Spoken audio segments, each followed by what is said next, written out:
So let's start with the topic fluid dynamics. Okay. So fluid dynamics start with Euler's equation. So Euler's equation states that it is, first of all, it has been derived from the rate of change of angular momentum inside the fluid. Okay. It's written range, change it to rate. Okay. It's not range, it's rate. So it is based on the rate of change of angular momentum. Now rate of change of angular momentum is nothing but the torque. Okay.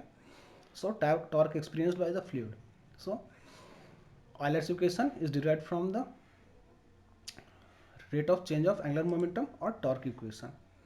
So Euler's equation is dp by rho plus v dv plus g dz is equal to 0. Okay.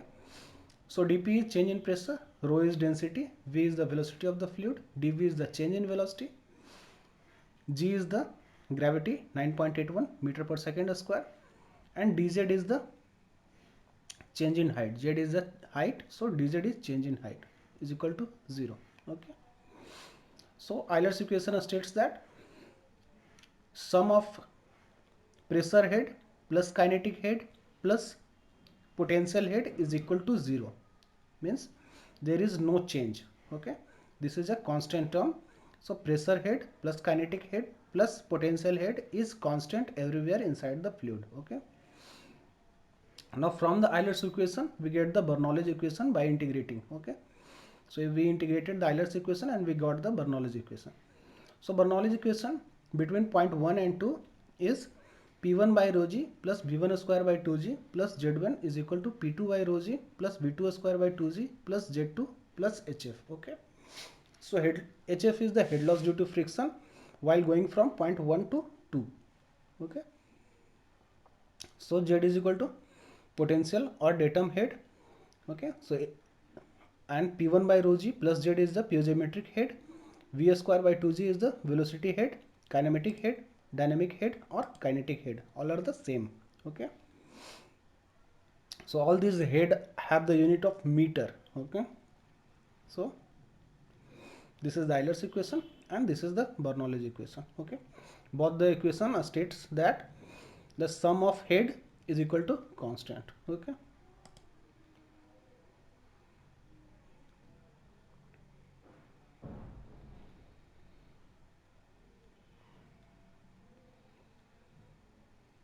Now kinetic energy correction factor, if it's given, so if you are given the kinetic energy correction factor, you have to change the v square by 2g term into alpha into v square by 2g. Okay. So if alpha is given, you have to change that v square by 2g into alpha into v square by 2g. Now HF is equal to head loss due to friction. Now both Bernoulli's equation and Euler's equation are used only for non-viscous and irrotational flow. Okay. So inside the boundary layer, both Euler's equation and Bernoulli's equations are not valid because inside the boundary layer the flow is steady, incompressible and rotational. Okay. So both Euler's equation and Bernoulli's equation are valid only for a steady, incompressible and irrotational flow. So impressible it's written, it's changed to incompressible. Okay. So inside the boundary layer the flow is not a steady. Okay, because the flow is viscous, so it's not a steady flow, it's not an incompressible flow, density is constant, but flow is rotational in boundary layer. So both Euler's equation and Bernoulli's equation are not valid inside the boundary layer. Okay. So within the boundary layer, both Euler's equation and Bernoulli's equation are not valid because both Euler's equation and Bernoulli's equation are valid only for a steady, incompressible and irrotational flow. Okay. So change it to incompressible. It's written impressible, change it to incompressible. Now power required or power lost in friction. Okay. So V rho into V dot into G into HF. Now we know that from going from point 1 to 2 we have a constant value of head. Okay. So only that thing that we have to encounter or feel the resistance of is the friction head loss term. So the power required is equal to power required to get rid of that HF term. Okay, so power required or power lost in friction is equal to rho into volumetric flow rate into G into HF. Okay, so power required for the pump or power required to get rid of the friction or power lost in friction, all are the same, is equal to rho into volumetric flow rate into G into HF. Okay, rho is the density of the fluid, V is the volumetric flow rate, area into velocity, A is the area of cross section, V is the velocity of the fluid, G is the gravity 9.81 meter per second square, and HF is the head loss due to friction.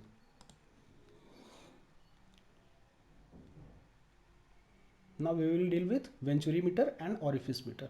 Okay, so first one is the Venturimeter and second one is the Orificemeter. Okay, so here the blue color is the manometric fluid and green color is the fluid inside the pipe.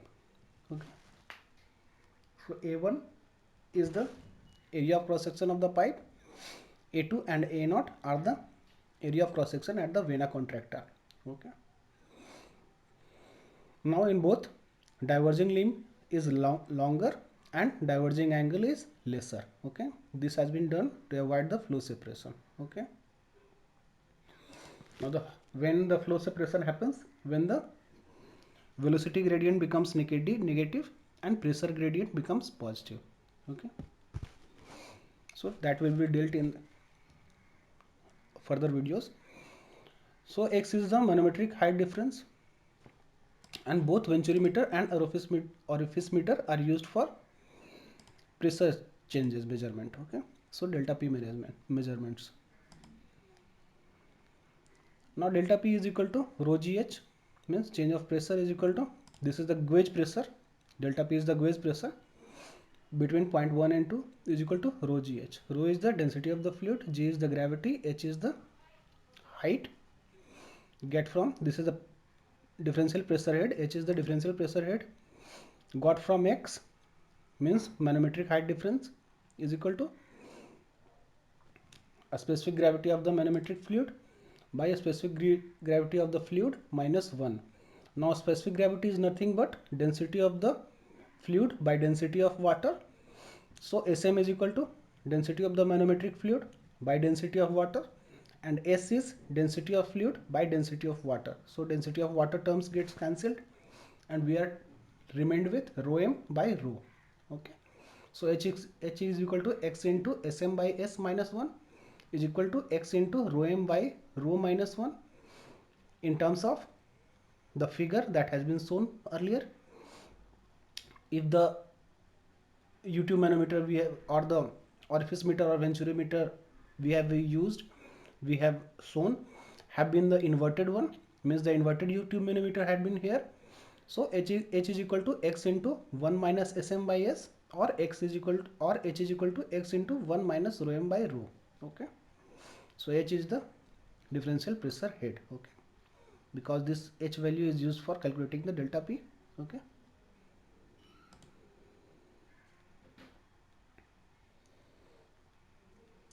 now actual discharge by, because coefficient of discharge is nothing but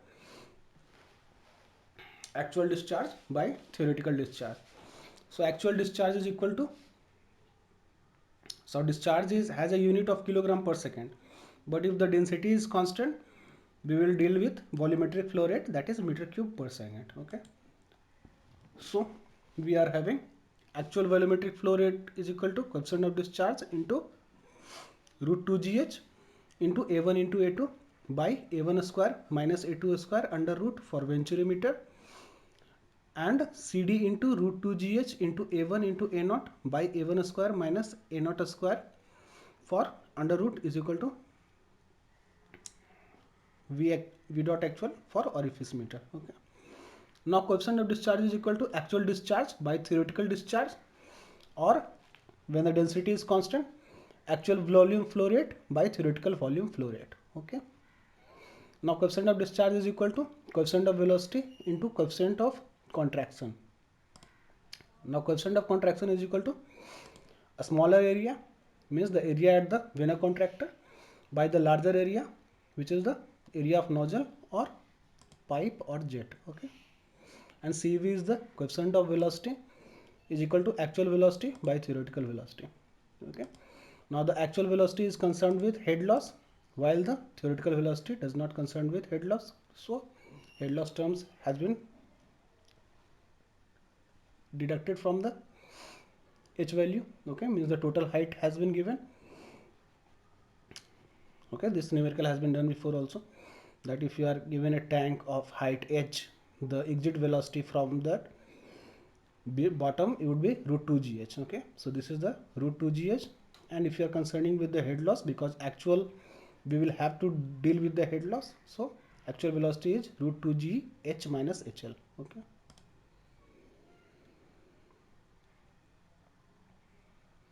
now free vortex flow. So your free vortex flow means the equation that happens in whirlpool or tornado. Okay, so in case of free vortex flow, velocity is inversely proportional to r, means that is the hyperbolic distribution, and height of the whirlpool or tornado in case of free vortex flow is inversely proportional to r square. Okay, now forced vortex flow, velocity is directly proportional to r, means a linear distribution, and z is proportional to r square, means a parabolic distribution. Also z is equal to omega square into r square by 2g. Omega is the angular velocity, r is the radius, means the distance of the fluid from the center. Okay, it has been shown here. This is r value, this is z value, is equal to v square by 2g. V is the linear or tangential velocity. Okay, because omega r is equal to v. Okay, so this is now the paraboloid that has been found by the whirl has a volume of pi r square z by 2. Okay, which is equal to half of the volume of the cylinder. Okay, so if had been the cylinder of height z, the volume of paraboloid would be half of that cylinder. Okay,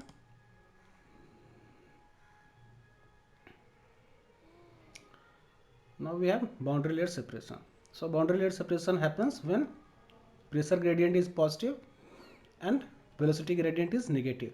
Okay, means shear stress is negative and pressure gradient is positive. Okay, so x is the distance from the leading edge. Okay, along the downstream, if you are moving, so pressure is increasing and you are going up from the floor.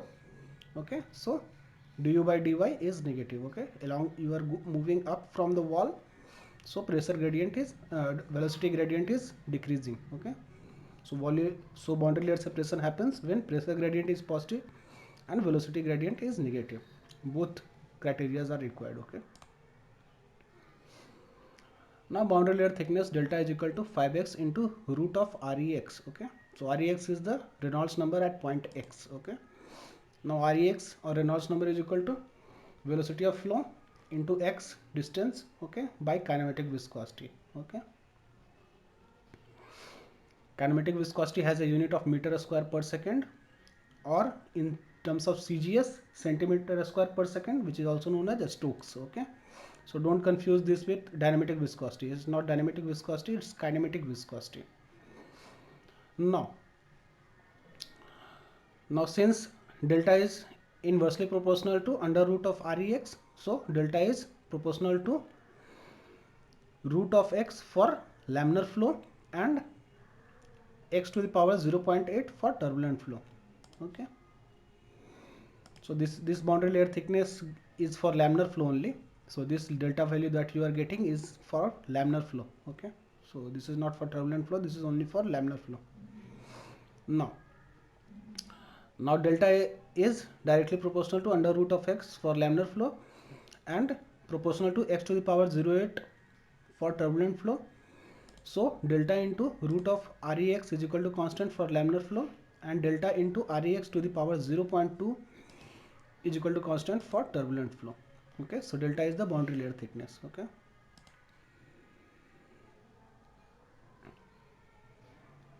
now we'll deal with one question.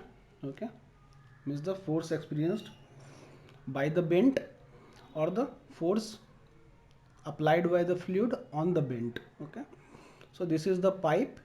Okay, this is the entrance and this is the exit. Okay,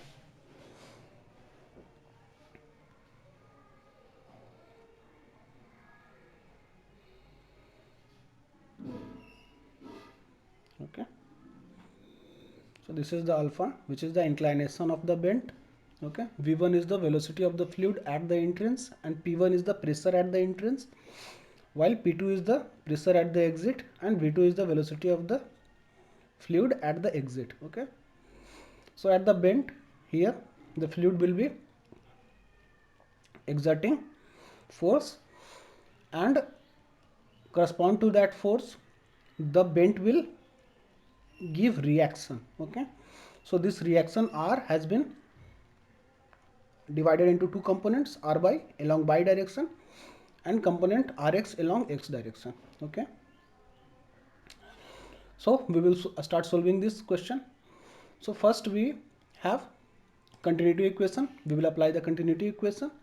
So continuity equation states that discharge is constant. Okay, so discharge means rho AV means kilogram per second, it's here. So rho AV is equal to constant. Now if it's an incompressible fluid means density is constant, so volumetric flow is constant. A1 into V1 is equal to A2 into V2.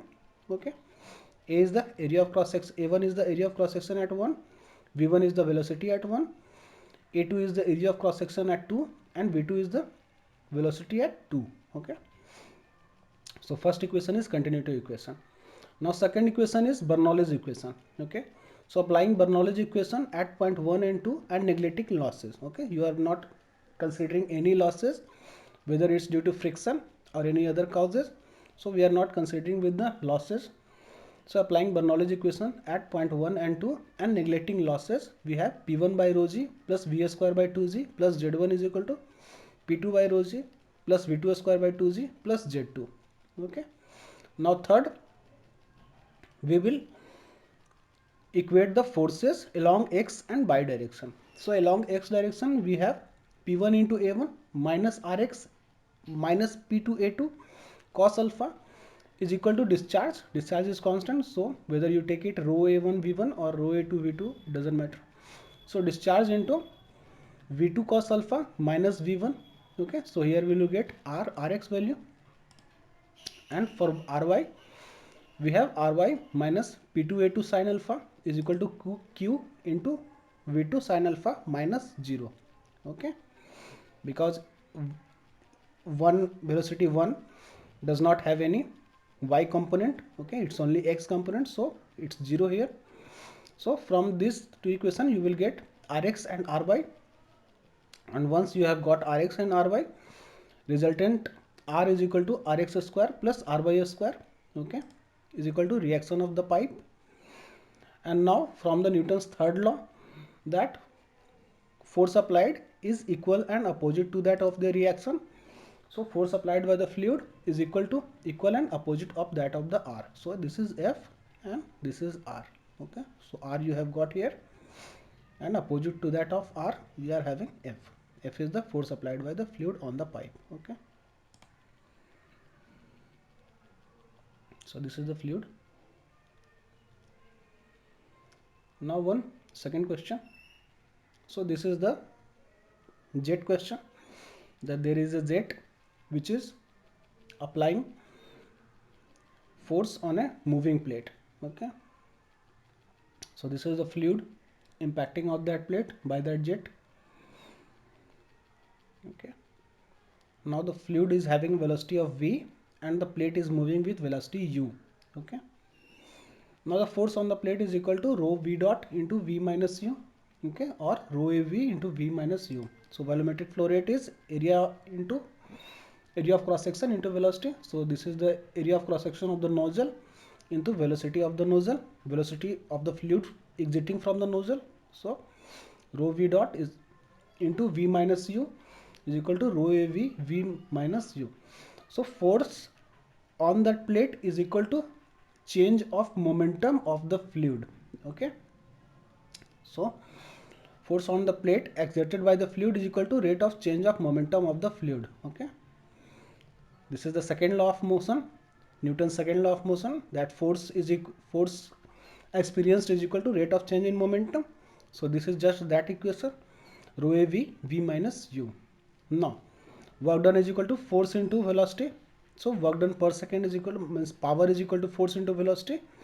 So power is equal to work done per second. So work done per second is equal to Fx into u. Okay.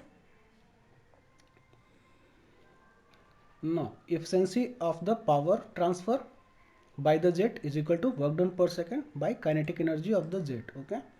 So this is the kinetic energy of the jet, rho a v into v square. Okay. Okay. Half into mv square. So rho a v. So mass flow rate is here. Rho a v means mass flow rate. So mv square is here. So above we have fx into u by half into mv square. Now velocity profile in pipes for laminar flow is parabolic and velocity profile in pipes for turbulent flow is logarithmic. If the limiting pressure, that is the vapor pressure, is given, take P2 is equal to PV. Means if you are giving that the limiting pressure is given at the exit, so you have to change that P2 value into PV. PV is the vapor pressure, okay, in the Bernoulli equation. And we have to always use continuity equation along with the Bernoulli equation. Whenever you are using the Bernoulli equation, you definitely have to use continuity equation there, okay. Now rate of shear deformation, E by Z is equal to dou V by dz plus dw by dy. Okay, V is the component of velocity along y direction and w is the component of velocity along z direction. Okay, this V term is differentiated, partially differentiation is, it's both are partial differentiation. So this is partially differentiated with respect to z.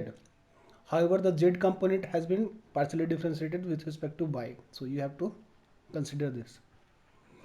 Now at a stagnation point, velocity is 0, means the component of velocity are 0. Okay, so at a stagnation point, v is equal to 0, so u is equal to 0, v is equal to 0 and w is equal to 0. Okay, okay, thank you.